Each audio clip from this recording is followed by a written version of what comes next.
Today, we're exploring a side of Vegas most tourists never see, the Las Vegas Arts District.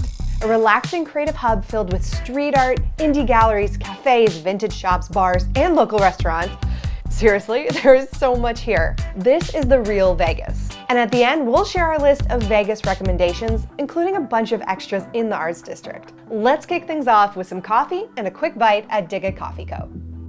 This is like such a cute spot. It's sort of like a community hub, and they make a point to employ and train people of all backgrounds. So there's a focus on helping people with disabilities so that they can get real work experience. I think it was coffee, kindness, and inclusion. It had sort of like a 50s sort of look to it, but like with lots of hearts and smiley faces. And they had these like really cool hands on the wall doing different like ASL. The cafe also had a lot of food options, which are great. So why don't we show you around the Arts District and explore it together? Our next stop is the Arts Factory, the creative center of the neighborhood and home to over 30 artists and galleries. There's a large range of contemporary art, as well as a bookstore, bar, and restaurant if you want to grab a bite. We were there on a Sunday, so not all of the places were open. We had a lovely chat with Julie from Fresh Arts. Really cool stuff. Abstract, earthy tones, colorful, right up my alley. There's a lot of basically individual artists have little kind of stall galleries, some bigger than others. They have a variety of their work. They're working on stuff, and they're all very nice and open to chatting. So highly recommend you check it out. So now we're gonna do a little mural walk and check out a bunch of murals in the area. There are dozens of murals in the Arts District, so you're bound to stumble upon them as you walk around. But the alley east of Main Street between California and Colorado Avenue has some of our favorites. And don't miss the vibrant Greetings from Las Vegas mural at 1237 South Main Street on the corner of Colorado Avenue for the perfect Instagram pic.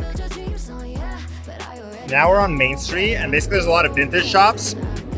Garbage trucks. So we're gonna walk around, check out some vintage stores, and then maybe find a place for lunch. A couple of people we've met recently have recommended things in this area, so maybe we'll see how we're feeling. Yeah, a lot of good options, so let's check it out.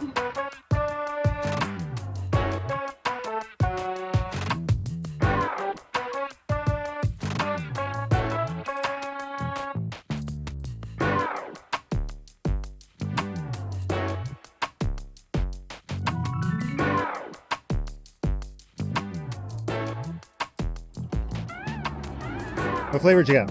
I got strawberry cheesecake. I got cookies and cream. And the nice gentleman in the store filled up her water bottle too, so ask and you shall receive. Yeah, well, it's just tap water, so why not? Just good hospitality.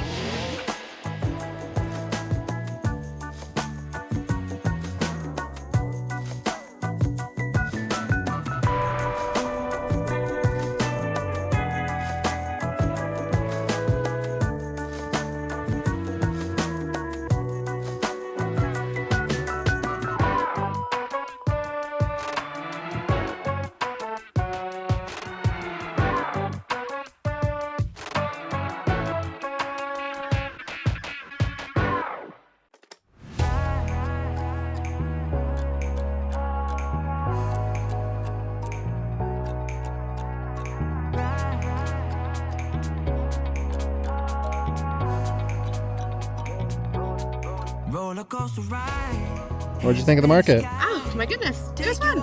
There's like just always so much to look around at in there, so it was a good time. It was really big. It's really bright. Yeah, and it's like really nicely organized into different sections. So they have like collector's toys, Star Wars things, really like fun vintage Americana stuff, huge items, yeah, like Midway games even, and everything in between. And it's very neatly organized, as Becca mentioned. Doesn't smell musty or anything. I don't know how they do it. So it's been a lovely couple hours exploring the area, and I think now we're gonna go try to decide on where we want to eat, yeah?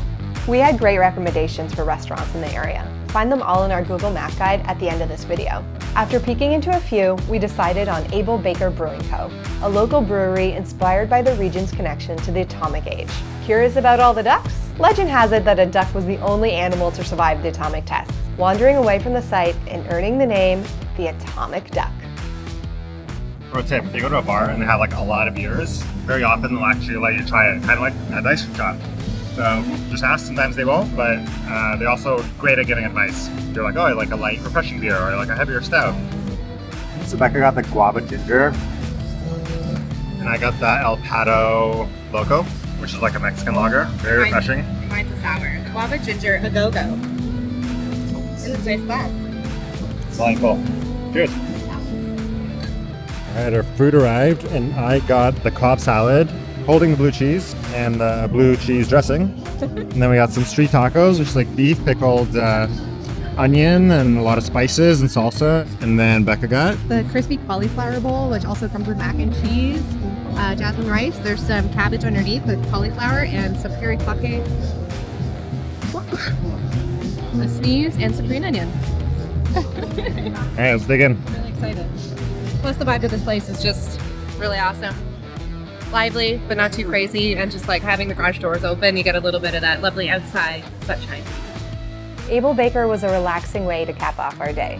If you're planning on visiting the Arts District yourself, grab our Google map of over 70 Vegas recommendations, including more spots in the Arts District than we had time for today.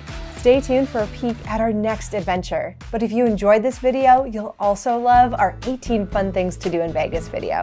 And if you aren't sick of us by then, congrats, you're subscriber material. Hit subscribe so you don't miss our next adventure, where we go on a mystery road trip filled with hikes, hops, and history. Can't wait to see you there.